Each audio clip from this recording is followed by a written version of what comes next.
안녕하세요. 해드림 출판사 이승우입니다.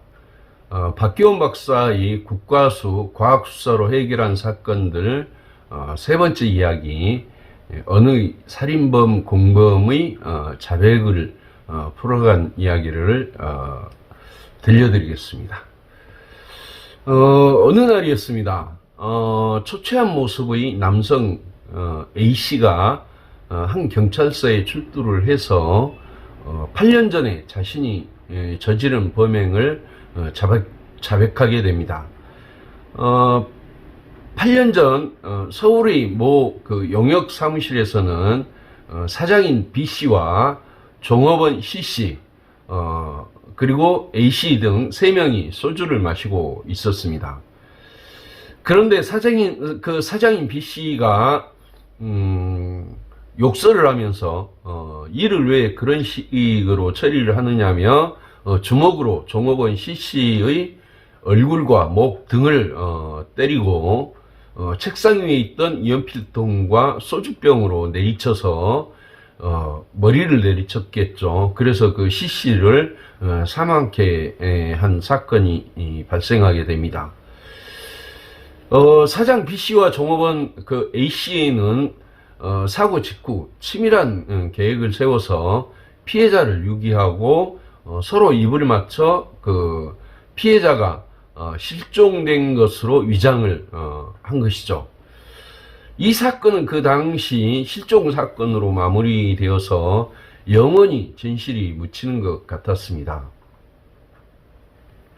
여기서 종업원 A씨는 사장 B씨와 그 공범 관계였는데요.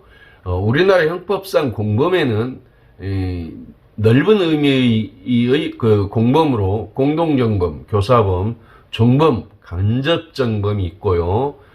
좁은 의미의 공범으로는 교사범과 그 종범이 있는데, 본래 의미의 공범이면 이 협의의 공범인 교사범과 종범을 말하는 것입니다.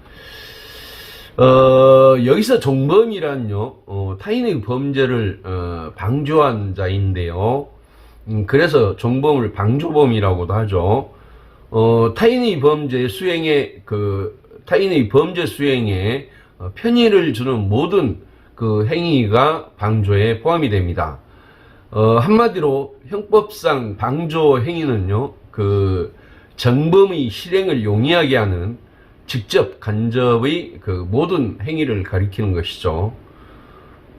적극적으로 행동한 자기뿐만 아니라 소극적으로 그 어떤 행동을 취하지 않는 부작위도 포함이 되고요. 다만 종범의 경우 정범의 형보다 반드시 그 감경하게 되어 있습니다. 이 일을 그 필요적 감경 그 사유라고 하죠. 자수한 공범 A씨는 대구 그 모 대학병원에서 위암 4기 판정을 받아 수술을 한 후 그 항암 치료를 받고 있는 중이었습니다. 그는 병원에서 말기암으로 얼마 살지 못한다는 사실을 통보를 받고 죽기 전에 그 피해자의 그 원혼을 달래주고 싶다면서 피해자를 살해한 사실을 그 경찰서에 찾아와 자백을 한 것이죠. 8년이라는 세월이 흘러 모든 증거가 사라졌고 이미 실종 사건으로 그 종결이 되었기 때문에 피해자는 영원히 그 실종자로 남았을지도 모르죠. 사건이 시간이 많이 흐른 사건이었지만 그 A씨 자백을 토대로 그 재수사가 진행이 되었습니다. A씨가 그 시신을 유기했다고 지목한 장소 주변을 대상으로 굴삭기를 동원해 시신을 찾기 시작했죠. 하지만 그 8년이 지나다 보니 이 자수한 A씨가 그 정확하게 장소를 기억해내지 못했고, 더구나 그 지형까지 바뀌었기 때문에 시신을 찾는데 상당히 애를 먹었습니다. 여기저기 그 현장을 그 작업한 결과 A씨가 지목한 그 주변에서 드디어 그 시신 일부를 발견을 하게 되고요. 더 탐색을 한 끝에 깊이 묻힌 시신을 모두 발굴할 수 있었습니다. 시신은 그 지난 세월을 말해주듯이 완전히 백골 상태였습니다. 시신에 대한 정확한 그 신원을 확인하기 위해서 발굴된 유골과 피해자의 어머니로 추정되는 시료가 박기원 박사의 국과수에 의뢰가 되었습니다. 실종 사건으로 처리되었으니까 친자 관계를 확인해야 되겠죠. 유골에 대한 신원 확인은 피해자의 그 8년 동안 응어리진 원한을 풀어가는 시작점이었겠죠.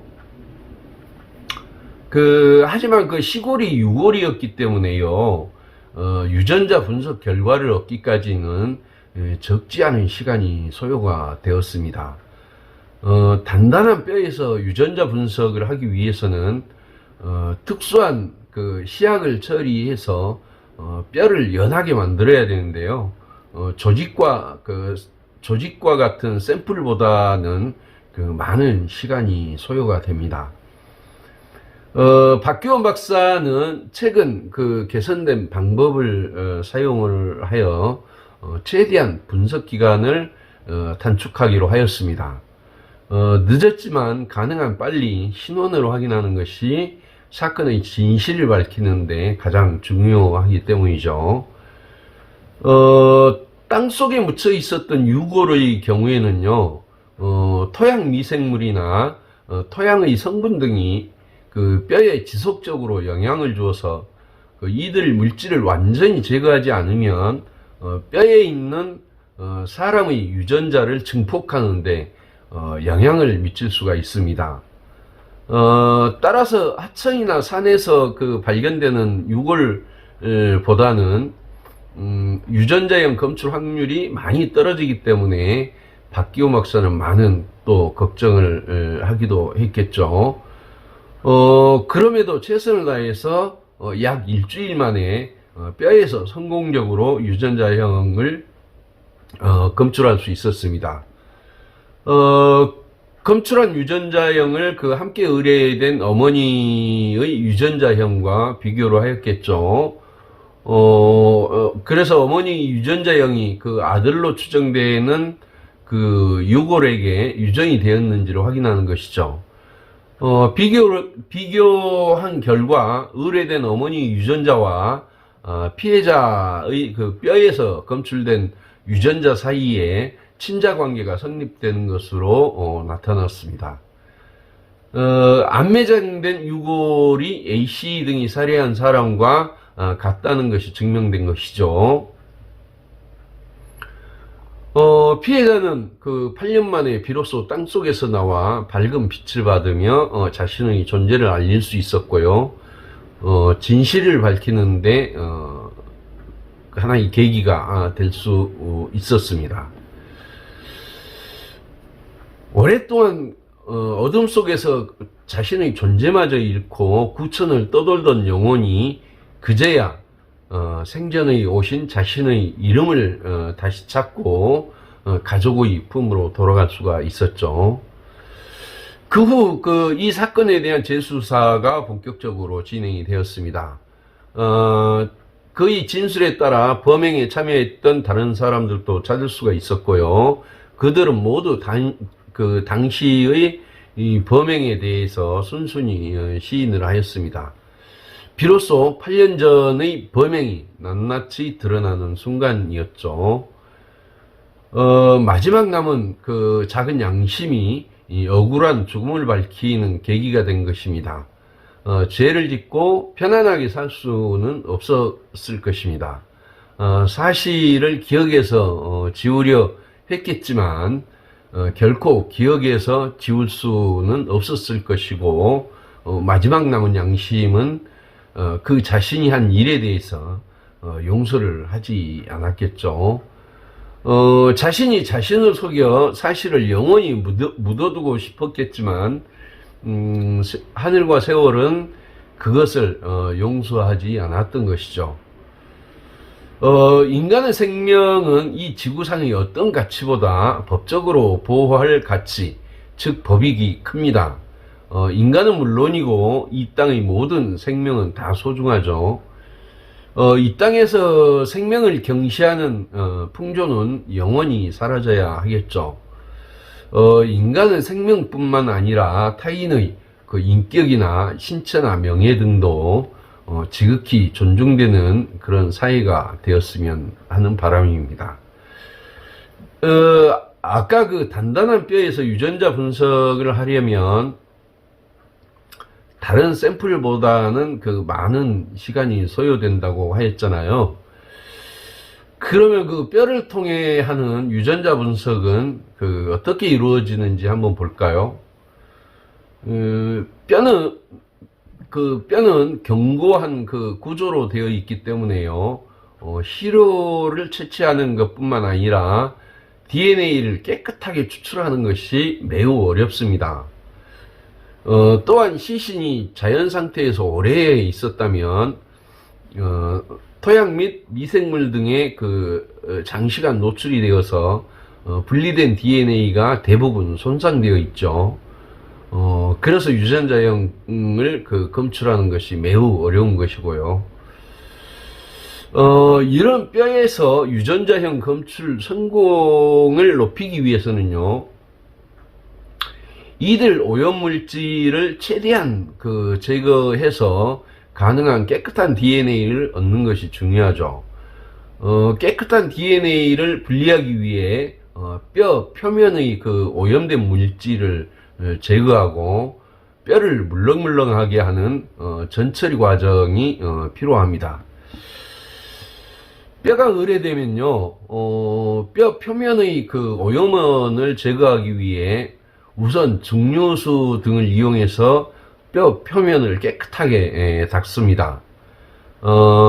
그리고 이를 말린 후에 다시 핸드피스, 즉 연마기 등을 이용해서 뼈의 그 표면을 갈아내서 그 미생물 등으로 오염된 그 표면을 제거하는 것이죠.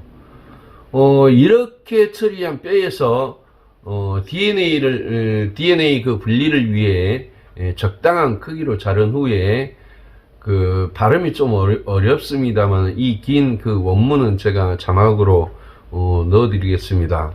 그 적당한 크기로 뼈를 자른 후 그 아세트산이라는 용액에 넣어서 칼슘을 제거하게 됩니다.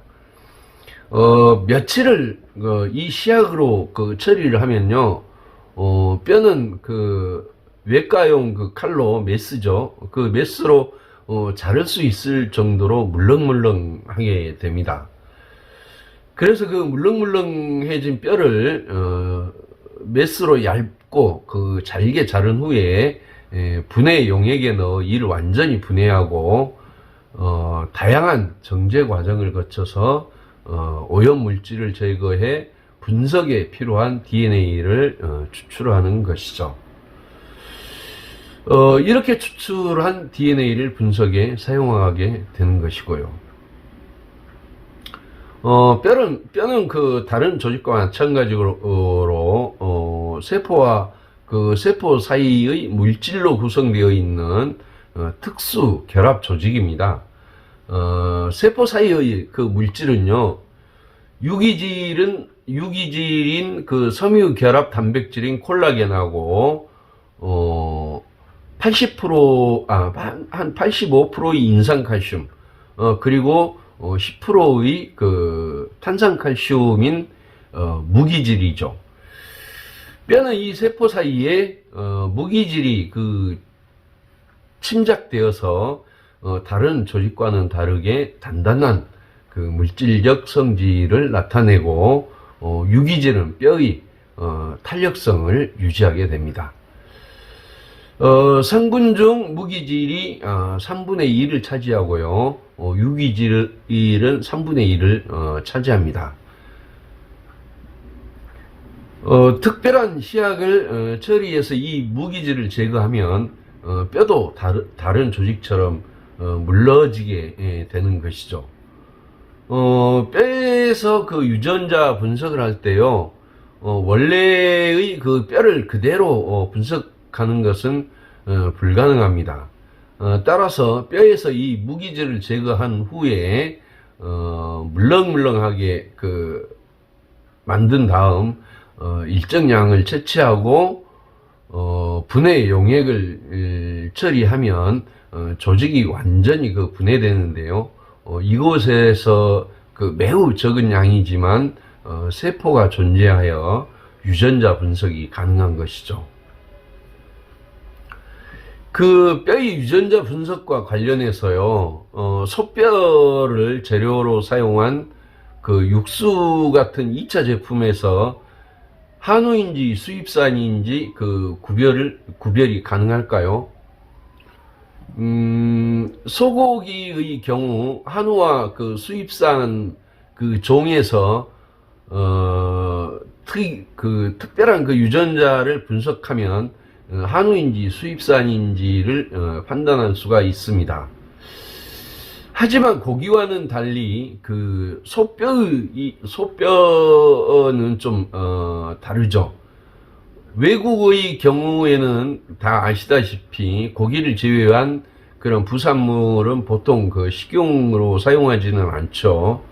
우리나라의 경우에 뼈를 비롯해서 여러 부위를 식용으로 하고 있습니다.